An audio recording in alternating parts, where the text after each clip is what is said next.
run the show from here on out now? Yes. I can give an opening statement, and anytime you want to ask questions, I guess you just interrupt, or my opening statement might be short too. So, number one is complete turnover, pretty much, and we're okay with that. We understand that college athletics, there's only a short window, and that's the great thing about college athletics. There's a lot of excitement that is going into this season because of that turnover. And when you're talking about excitement, it's not always about having a high-powered team coming back.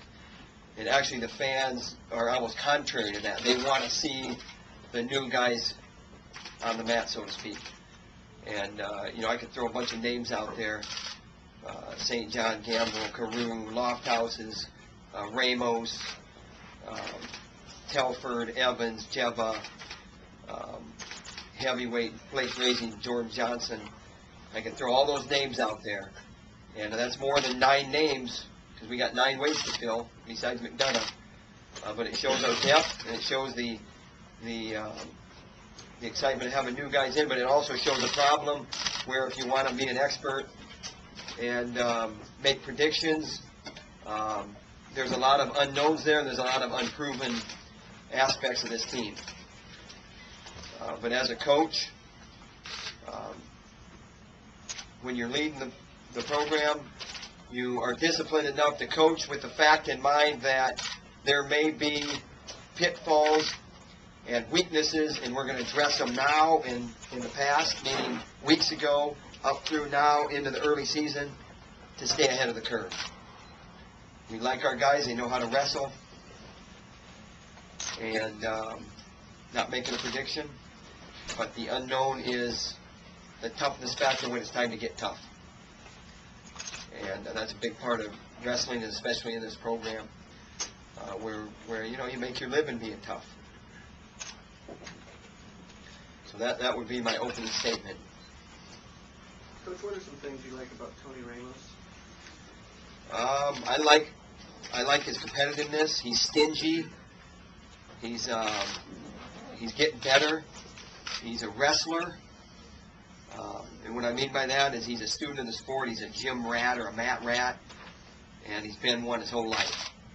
What we like is a little more offense out of him. But some guys, they're going to take some hard communication to get through to him, maybe. And it's not to say that he can't score points. He can. He can hit holes. He's got to make him more of an initiator, maybe, and more of a repeater.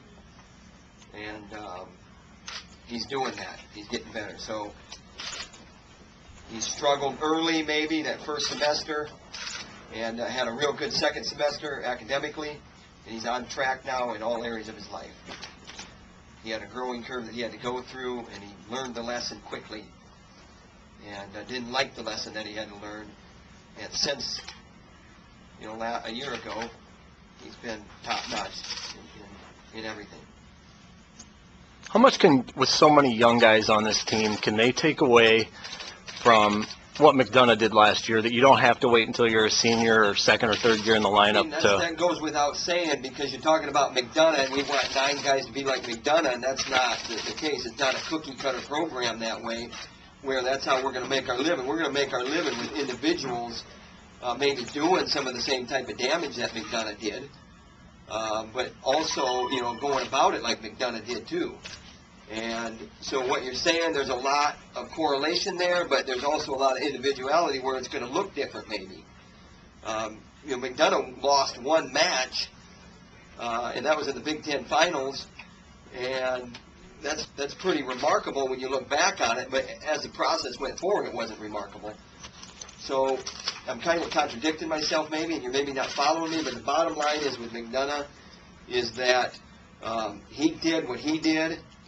We have 9 new weights that we got to replace, and we got to be tough in tough situations, and there may be stumbles that are along the way that are earlier, or there may be stumbles that are along the way that these guys maybe from the fan perspective, hey, that should never happen. But the idea is to stay ahead of it, where if it does happen, the communication's there in advance to where you turn it around quickly.